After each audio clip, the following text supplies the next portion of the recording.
ہم جو جیتے تھے تو جنگوں کی مصیبت کے لیے، اور مرتے تھے تیرے نام کی عظمت کے لیے۔ تھی نہ کچھ تیغ زنی اپنی حکومت کے لیے، سر بکف پھرتے تھے کیا دہر میں دولت کے لیے۔ قوم اپنی جو زر و مال جہاں پر مرتی، بت فروشی کے عوض بت شکنی کیوں کرتی۔ بسم اللہ الرحمن الرحیم۔ السلام علیکم۔ اس بند میں علامہ صاحب نے ایک مرد مومن، مرد حق یا مرد کلندر کی زندگی کے شب و روز کا نقشہ پیش کیا ہے۔ ہم جو جیتے تھے تو جنگوں کی مصیبت کے لیے، اور مرتے تھے تیرے نام کی عظمت کے لیے۔ اردو میں لفظ مصیبت تو صرف تکلیف کے معنی میں استعمال ہوتا ہے، جبکہ عربی میں اس لفظ اصابہ یصیب مصیبتاً کا مطلب ہے جو بھی اچھے یا برے حالات انسان پر وارد ہوں۔ جیسا کہ ارشاد ہے کہ جو اچھی مصیبت ہو یعنی خوشی یا فائدہ وہ اللہ کی طرف سے ہے، اور جو بری مصیبت ہو یعنی دکھ یا نقصان وہ تمہارے نفس کی طرف سے ہے۔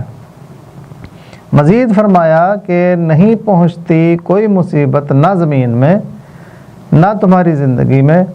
مگر ہم نے اس کو پہلے سے ایک کتاب میں لکھا ہوتا ہے، اور یہ بات اللہ کے لیے آسان ہے تاکہ تم غم نہ کرو اس پر جو تم سے چھن جائے،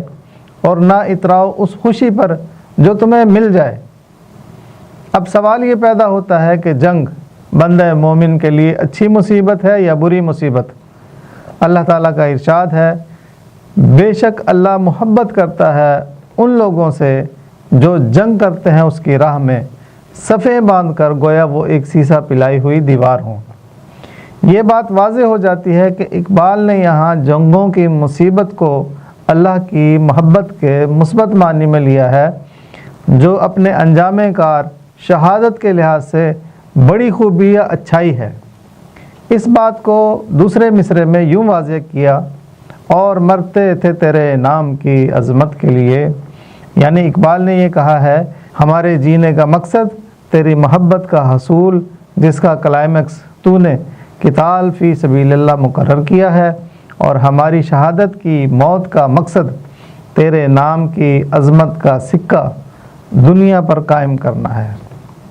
اگر اس لفظ مصیبت کو دوسرے معنی میں لیا جائے تو اس شعر کا مطلب یوں ہے کہ اے اللہ، ہم تیرا قہر بن کر جنگوں کی صورت میں تیرے دشمنوں، مشرکوں اور منکروں پر مصیبت بن کر نازل ہوتے تھے، اور اپنی جان کو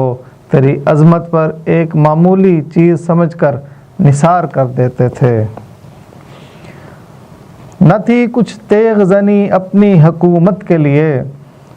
سر بکف پھرتے تھے کیا دہر میں دولت کے لیے۔ اے اللہ، تیرا فرمان ہے کہ ہم نے بھیجا رسولوں کو روشن نشانیاں دے کر، اور اتاری ان پر ہدایت کی کتاب اور انصاف کی میزان، تاکہ لوگ عدل پر قائم ہو جائیں، اور ہم نے نازل کیا لوہا جس میں جنگ کی شدید قوت ہے اور دوسرے فائدے بھی ہیں، تاکہ اللہ جان لے کہ کون ہیں وہ لوگ جو اللہ کے غیب میں ہونے کے باوجود اس کے رسولوں کا قتال میں ساتھ دیں۔ بے شک اللہ تو کل طاقت اور قدرت کا مالک ہے۔ اے اللہ، تو خوب جانتا ہے کہ ہماری جنگوں کا مقصد تیرے دیے ہوئے اخلاق کو رسول عربی صلی اللہ علیہ وآلہ وسلم کی سربراہی میں جہان والوں تک پہنچانا تھا، اور لوہے کے بنے ہوئے ہتھیاروں کا استعمال کر کے لوگوں کو تیری ہدایت اور انصاف کی میزان کے مطابق زندگی گزارنے پر آمادہ کرنا تھا۔ تیری بھیجی ہوئی روشن نشانیوں کو دنیا تک پہنچانے کا کام تیرے دیے ہوئے نظام زندگی کو دنیا میں مروجہ تمام باطل نظاموں پر غالب کیے بغیر ناممکن تھا،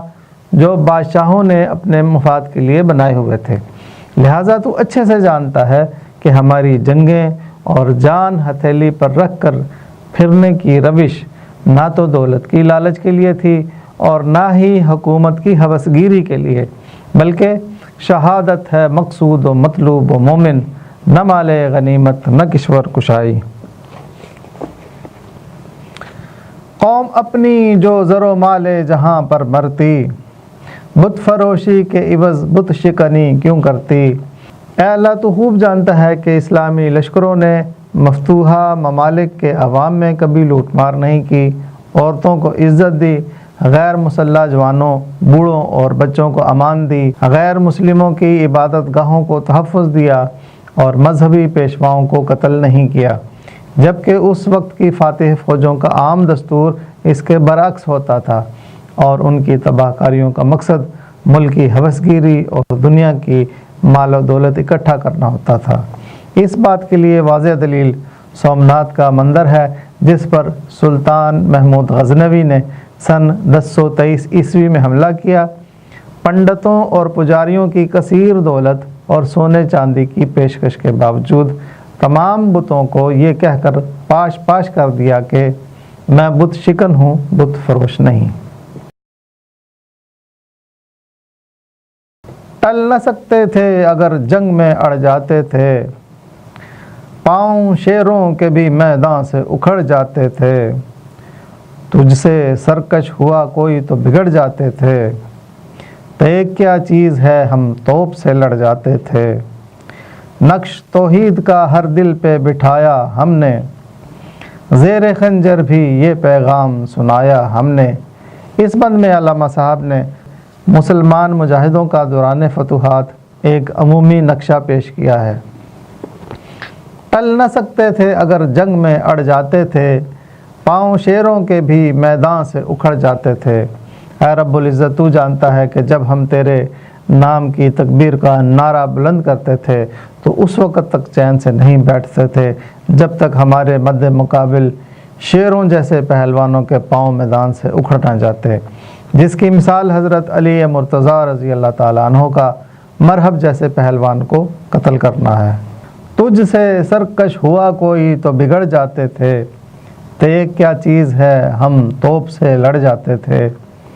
اے اللہ ہم نے ذاتی پسند اور ناپسند کو پس پشت ڈال دیا تھا، اور ہماری دشمنی تو صرف ان سے تھی جو تجھ سے بغاوت اور غداری کرتے تھے۔ جب افریقہ کے گورنر حضرت موسیٰ بن نصیر کے پاس اسپین کے صوبے سیوتا کے گورنر کونٹ جولین نے اپنے بادشاہ راڈرک کے ہاتھوں اپنی بیٹی فلورنڈا کی عصمت دری کی شکایت کی تو انہوں نے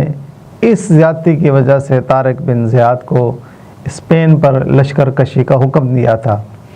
اور جب سندھ کے راجہ داہر نے سراندیپ کے مسلمان مسافروں کو یرغمال بنایا اور قافلے میں موجود ایک خوبصورت لڑکی طاہرہ کی عصمت دری کرنے کا ارادہ کیا تو محمد بن قاسم کو سرکش راجہ داہر کے خلاف فوج کشی کے لیے بھیجا گیا، جس بے شرم نے اپنی سگی بہن ماٹی سے شادی کر رکھی تھی۔ نقش توحید کا ہر دل پہ بٹھایا ہم نے، زیر خنجر بھی یہ پیغام سنایا ہم نے۔ اے اللہ تیرا ہم پر کرم ہوا کہ تو نے ہماری تربیت کے لیے رسول اکرم صلی اللہ علیہ وآلہ وسلم کو بھیجا، جنہوں نے ہمارے دلوں، ذہنوں اور نگاہوں کو شرک کے اندھیروں سے پاک کر کے توحید کی روشنی سے منور کیا۔ پھر ہمارا مشن صرف توحید کو عام کرنا اور باقی دنیا والوں کو اپنا بھائی اور دوست بنانا تھا، اور اس مقصد کی خاطر اگر ہم جنگ میں گرفتار ہو کر قید کر لیے گئے تو لالچ اور موت کی دھمکیاں بھی ہمیں توحید کا مشن بھلا نہ سکیں، اور کئی بار موت کے منہ میں ہونے کے باوجود اپنی جان کی پرواہ نہ کرتے ہوئے ہم نے کلمہ توحید کا ساتھ نہ چھوڑا۔ ناظرین کرام، علامہ صاحب کا مقصد معاذ اللہ تعالیٰ کو تاریخ پڑھانا یا اس پر احسان جتانا نہیں ہے۔ اس اسلوب کے ذریعے وہ ہمیں ہماری تاریخ یاد دلانا چاہتے ہیں۔ تشریح میں تاریخ کی کچھ جھلکیاں آپ کو دکھائی جا رہی ہیں، ان کا مقصد بھی یہی ہے کہ آپ اپنی تاریخ کے تفصیلی مطالعے کا شوق پیدا کریں، جس کے بغیر ہم اندھیرے میں جی رہے ہیں۔ دیکھتے رہیں اقبال کی آواز عابد کے ساتھ۔